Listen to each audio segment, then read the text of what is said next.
So about 2 weeks ago, Venerable Chödrön was teaching on the interrelationship of the Lamrim topics in the Friday teaching on the foundation of Buddhist practice.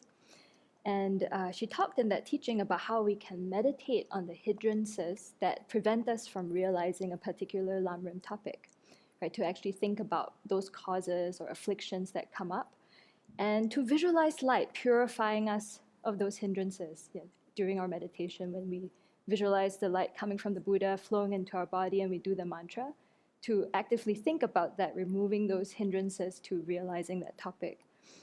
And that's something I've found very helpful in my own practice. I think I encountered that way of meditating on the Lamrim when Venerable was teaching on the easy path to travel to omniscience by the first Panchen Lama Losang Chökyi Gyaltsen. And that has been my primary resource this retreat. I find it a very practical meditation manual, like this realized master writing from his own experience how he works with the Lamrim. And it was so precious that Venerable taught on this text from 2014 to 15. She guided us through all the meditations, and I was very newly ordained then, so it was so precious to have your teacher take you step by step, how to think, how to visualize, and thankfully those teachings are all available on video. So people who were not here for that, definitely go back to that as a resource to enliven your meditation, especially all the friends doing retreat from afar. And so the beginning of the text, he describes how to visualize the merit field, how to do the preliminary practices. And what I appreciate is how he's laid out how to think of each topic. So I'll just read what he wrote for the Precious Human Rebirth that struck me when I first read it. So the first Panchen Lama says, reflect. The fact that I and all other sentient beings have been born in samsara and are endlessly subjected to intense dukkha is due to our having failed to attain a superior realization of the great potential of freedom and fortune, and of the difficulty of attaining them. So the first time I read this, I was like, I don't know, it did a lot to cut down my arrogance at the time, because I like to think I know the initial stages of the path, let's move on. It was like, hold up, why are you still here? You don't have any idea what it means to have a precious human life. Right? Anyhow, that was the effect on my mind. It's like, oh, that's the cause of my suffering? Oh, that's why I'm wasting my time, fantasizing about all kinds of stuff that happened in the past that just doesn't exist anymore, maybe never existed the way I thought it did. So anyhow, that was the effect of reading this one sentence, just really got me to think more deeply about how, wow, not having the right view of even how to view my life conventionally has created a truckload of difficulties from past lives to the present one, and continues to do so. Right? So that's the first little sentence to reflect on. Then he says, Guru Deity, you request, Guru Deity, please inspire me and all sentient beings so that we may attain a superior realization of the great potential of freedom and fortune and of the difficulty of attaining them. Right? And then at the end of every single topic, he has the same kind of text. Yeah, so I'll just share it here. He says, so in response to your requesting the Guru Deity, 5 colored light and nectar stream from all parts of his body into you through the crown of your head. It absorbs into your mind and body and those of all sentient beings, purifying all negativities and obscurations accumulated since beginningless time, and especially purifying all illnesses, spirit interferences, negativities, and obscurations that interfere with attaining a superior realization of the great potential of freedom and fortune, and of the difficulty of attaining them. It's kind of a set piece that it's easy to skip over, right? But I think in retreat, when we have the time to do it slowly, here I always pause and just think, what are these hindrances that have gotten in the way of me understanding this topic? Right? So, and I think it's very deeply personal for each of us when we do this reflection. It's not just generic, oh yeah, I don't know. For me, I think about all the wrong views I've held about my life. About what I'm supposed to do with it. Before I met the Dharma, thinking that, the purpose of my life is to make my parents proud, and whatever that meant, to be socially recognized and successful, all the things we made up for ourselves, and to think, why is that not helpful? Or times when we have poor quality view, as Venerable Lama Yeshe called it, right, where we think we're just worthless, right? So reflecting on how that gets in the way. And I think too, that's a nice moment to link into thinking about dependent arising, right? Because that was the teaching where Venerable said we can bring the understanding of the deeper levels of the path back to these foundational meditations.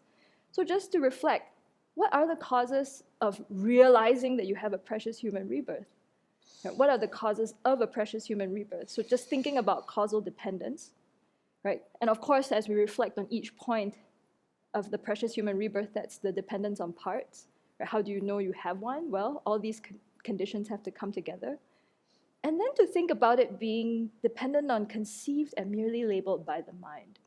And that's the tough one. But I would say for me, I'm always amazed that, I was born in Singapore where there are 100 Dharma centers or more. I did not meet the Dharma in Singapore. It was like a 10-minute bus ride, right, to the nearest temple. I never went to the temple. Yeah, I went to Taoist temples because of the family and ancestor worship, and I almost fainted once. It was just such a negative feeling towards temples. It's like it's where people go. It's for dead people and old people. Oh, I met the Dharma in the U.S. at college, of all places, right, where you really would not be expecting there to be practicing Buddhists. There were. So that just makes me think, wow, my precious human rebirth only began then. I would trace it to the moment I was on retreat and we were bowing. We were reciting the 4 great vows. So it was a retreat in the Chan tradition organized by Dharma Drum. So every morning we would get up and do a set of practices. And you vow to liberate all beings, you vow to remove all your afflictions, you vow to learn all the Dharma, what Venerable Samke spoke about. And I was like, what are we vowing to do? It's like, I don't know, group pressure, just do it.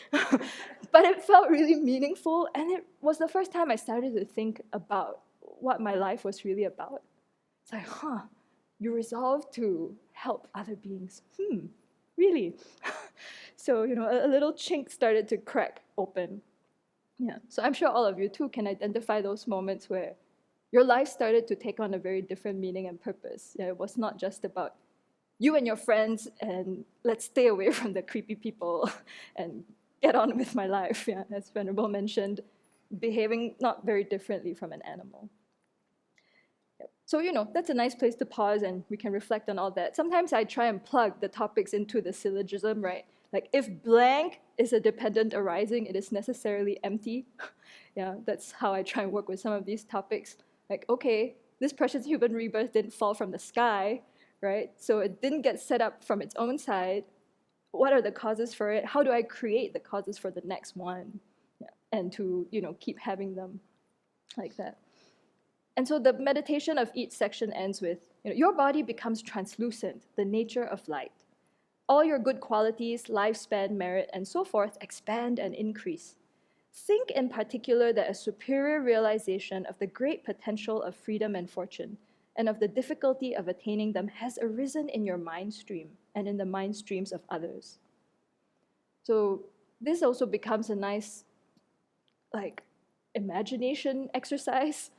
Just to think, what could it be like if I genuinely understood what it meant to have a precious human rebirth? What would it be like if others around me had that same feeling and realization about their own lives? What would the world be like?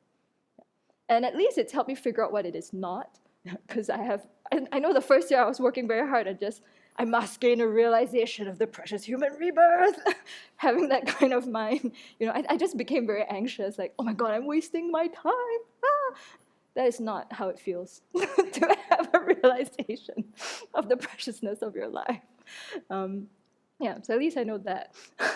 And so just to hold that feeling in the mind, like, wow, what could it be like to have those Lamrim realizations and try and imagine how that would carry forward through our day, into our interactions with others, and what it could be like if people that we find very difficult had those same realizations. How might that transform them, and to wish that they have that opportunity as well.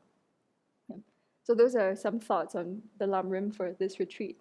I also wanted to add that since today is Valentine's Day, that we don't celebrate and don't really believe in as a commercial holiday, but I just wanted to take the opportunity to really thank all our volunteers, everybody who our precious opportunity to do retreat is entirely dependent upon. I think every single member of the community feels this so deeply. There are just the 16 of us here now, completely dependent on your kindness to have food, to have heating, to be alive.